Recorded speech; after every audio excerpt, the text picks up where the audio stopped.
evaluasi manajemen pada rumah sakit terhadap perencanaan pelaporan pajak.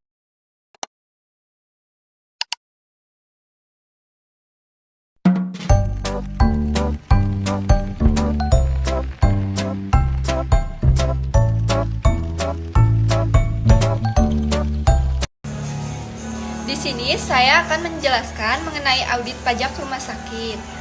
Audit pajak rumah sakit adalah pemeriksaan yang dilakukan oleh Direktorat Jenderal Pajak atau disebut juga DJP untuk memastikan rumah sakit telah melaksanakan kewajiban pajaknya dengan benar. Prosesnya mirip dengan audit pada perusahaan lain, tetapi memiliki ciri khas karena rumah sakit juga menjalankan fungsi sosial selain kegiatan bisnis, sehingga DJP harus menilai mana pendapatan yang bersifat komersil dan mana yang bersifat sosial. Selanjutnya ada jenis pajak yang diaudit.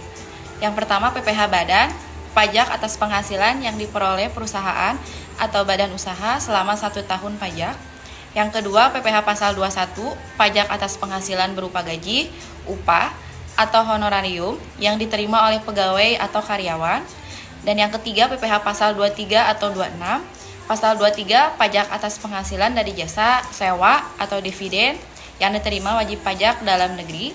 Pasal 26 pajak atas penghasilan yang diterima wajib pajak luar negeri dari Indonesia.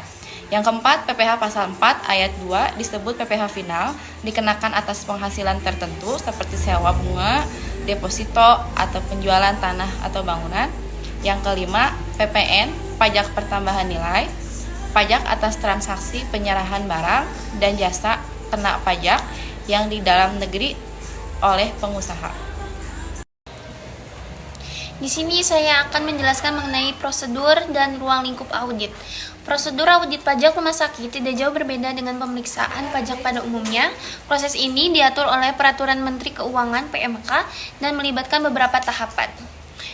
Yang pertama, tahapan audit, pemberitahuan audit. DJP mengirimkan surat perintah pemeriksaan SP2 kepada rumah sakit untuk memberitahukan dimulainya audit pemeriksaan lapangan atau kantor. Audit dapat dilakukan di kantor rumah sakit, pemeriksaan lapangan, atau di kantor DJP, pemeriksaan kantor, pengujian dan analisis. Petugas pajak akan menguji dan menganalisis laporan keuangan, dokumen perpajakan, dan data pendukung lainnya. Teknik yang digunakan bisa meliputi ekualisasi, rekonsiliasi, dan penelusuran bukti penyampaian surat pemberitahuan hasil pemeriksaan (SPHP). Setelah selesai, DJP akan menyampaikan SPHP yang berisi temuan-temuan dan koreksi audit. Pembahasan akhir hasil pemeriksaan (PAHP).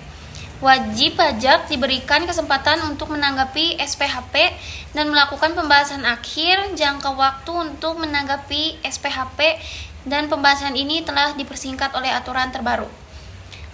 Penerbitan surat ketetapan pajak SKP. Jika terjadi ketidaksesuaian, DJP akan menerbitkan SKP yang dapat mengakibatkan kurang bayar, lebih bayar, atau nihil. Resiko dan tantangan audit pajak di rumah sakit memiliki beberapa tantangan khusus, antara lain kompleksitas regulasi peraturan perpajakan sering berubah dan kompleks, terutama terkait perlakuan PPh dan PPN pada berbagai jenis layanan kesehatan.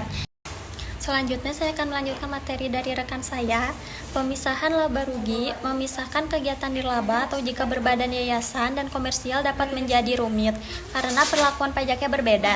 Tanggung jawab pemotongan atau pemungutan, kesalahan dalam memotong atau memungut pajak dari pihak ketiga seperti PPh pasal 21 atau honor dokter atau PPh pasal 23 untuk jasa sewa. Yang kedua, risiko sanksi. Jika terjadi kesalahan dalam perhitungan atau pelaporan rumah sakit, dapat dikenakan sanksi administrasi berupa denda dan bunga. Yang ketiga, restitusi pajak. Pengajuan restitusi kelebihan pembayaran pajak dapat memicu audit dari DJP untuk memastikan kebenaran klaim. Untuk meminimalisir resiko audit internal, audit secara berkala memastikan kelengkapan dan keakuratan dokumen serta melakukan ekualisasi antara laporan keuangan dan surat pemberitahuan atau SPT pajak. Yang selanjutnya ada mengapa rumah sakit wajib memahami pajak. Kewajiban hukum pajak rumah sakit di Indonesia meliputi pertanggungjawaban atas kerugian akibat kelainan tenaga medis, menyediakan sarana dan prasarana yang sesuai dan sesuai standar, memastikan kompetensi tenaga kesehatan melalui kredensial dan pengawasan, serta memberikan informasi yang benar dan valid mengenai pelayanan.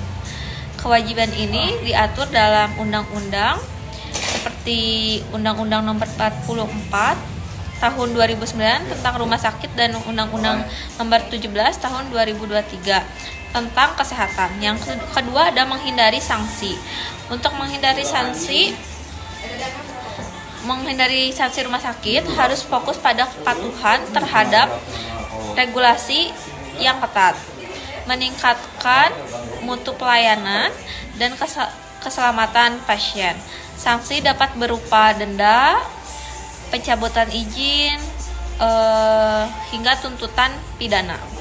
Yang ketiga ada transparansi keuangan. Keterbukaan informasi mengenai alokasi penggunaan dan hasil keuangan rumah sakit kepada publik yang mencakup penyajian laporan secara lengkap, jelas, jujur, dan mudah diakses. Fokus pada komunikasi terbuka dan jujur. Konsistensi dalam tindakan dan transparansi bisnis. Bangun hubungan personal yang kuat, ditunjukkan integritas dan pastikan kemitraan tersebut saling menguntungkan, serta memberikan nilai yang konsisten dari waktu ke waktu. Baik, untuk materi selanjutnya saya jelaskan regulasi dasar pajak rumah sakit. Berikut regulasi yang menjadi acuan dalam perpajakan rumah sakit. 1. Undang-Undang Nomor 36 Tahun 2008 tentang Pajak Penghasilan (PPH). 2. Undang-Undang Nomor 7 Tahun 2021 tentang Harmonisasi Peraturan Perpajakan (HPP). 3. Undang-Undang Nomor 8 Tahun 1983 Undang-Undang HPP terkait pajak pertambahan nilai (PPN). Yang keempat, Undang-Undang Nomor 44 Tahun 2009 tentang rumah sakit. Dengan dasar hukum tersebut menjelaskan bahwa rumah sakit memiliki kewajiban untuk menyesuaikan laporan keuangan sesuai aturan yang berlaku. Untuk selanjutnya yaitu contoh perhitungan pajak pada rumah sakit. Saya ambil contoh perhitungan pajak pada rumah sakit Sejahtera Bersama pada tahun 2024 yang telah mencatatkan penghasilan bruto 60 miliar, biaya operasional 42 miliar, dan penghasilan neto 18 miliar. Untuk selanjutnya yaitu perhitungan PPh badan. Pada rumus PPh badan yaitu 22% dikali penghasilan neto. Jadi 22% dikali 18 miliar yaitu 3 miliar 960 juta. Selain itu, rumah sakit juga menyewakan ruang kantin dengan nilai 1 miliar 500 juta per tahun karena termasuk karena termasuk sewa bangunan, maka berlaku PPh final. Lalu PPh final yaitu kan 10% dikali harga sewa. PPh final 10% dikali 1 miliar 500 juta. Totalnya 150 juta.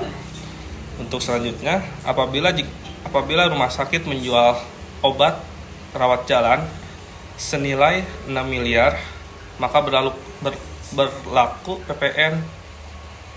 PPN tersebut 12% dikali 6 miliar. Jadi 720 juta. Terakhir ada kesimpulan dari kelompok kami, berdasarkan hasil kajian literatur review yang dilakukan, dapat disimpulkan pengelolaan pajak memegang peranan yang sangat penting dalam mendukung efektivitas perencanaan dan pelaporan pajak di rumah sakit. Hasil kajian menunjukkan bahwa pengelolaan pajak menjadi kunci utama dalam membangun tata kelola keuangan rumah sakit yang sehat, transparan, dan berkelanjutan, serta mampu beradaptasi terhadap dinamika perubahan regulasi perpajakan di Indonesia. Sekian kesimpulan dari kelompok kami. Terima kasih. Sekian presentasi kelompok kami. Mohon maaf bila ada kesalahan. Wassalamualaikum warahmatullahi wabarakatuh.